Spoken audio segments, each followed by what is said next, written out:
आंनि इउटुब चेनेलाव नोंथांमोन खोमसिन खनसे आंनि गोसो गोथार बरायना लाबोदों। नै दायो मा डेन्जार बार फैदों आरोना जोंजों दायो सिउ सिउ सिउनो नोंथांमोना आवाजखौ मोजां खोनायाखैबो जानो हागौ आरोना। आं नोंथांमोना थान्देलन मोनथिखाबाय जानांगौ आंना मानि सायाव आं भिडिअ लाबोदों। अब्ला नोंथांमोना भिडिअखौ दसे नायलां आरोना। नै बिथाङा मा बुंदों सिख्लाया ना थेमा लानानै आरो बिथाङा मा बुंदों नोंथांमोना खोनासं आरोना। नोंखौ हर हराव उन्दुनायनि सिगां नानानै लाबानो मा जाबावगोन बिसोरजों जोंना गिदिर जागोन जाया मानो जाया जानांगौ जाखो आंनानो गिदिर जादोंबा नोंसोरनाबो जागोन। भाई सब कुछ ज्यादा नहीं हो गया दैयाव एसे लगायनानै नालाबायना लानांगौ होमबानो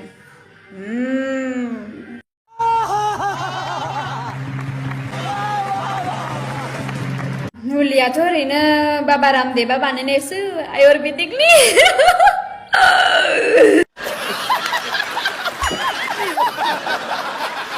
नोंहाबो मा होनो गार्लफ्रेन्डफोरना फिसा फिसाबाथाय बायनानै होबानो जाबाय अर्डार होनानै फोननानै लानोसै।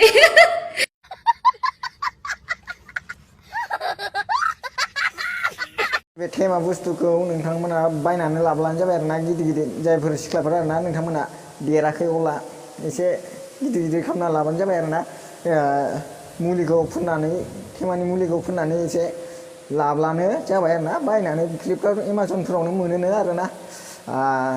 गिदिर गिदिर खालामना ला आरोना नोंथांमोना साइजनि आरोना। अब्लासो नोंथांमोनखौ नायगोन आरोना। स' लोगोफोर दिनैनि भिडिअआ बेसांखिनि आरोना लोगोफोर।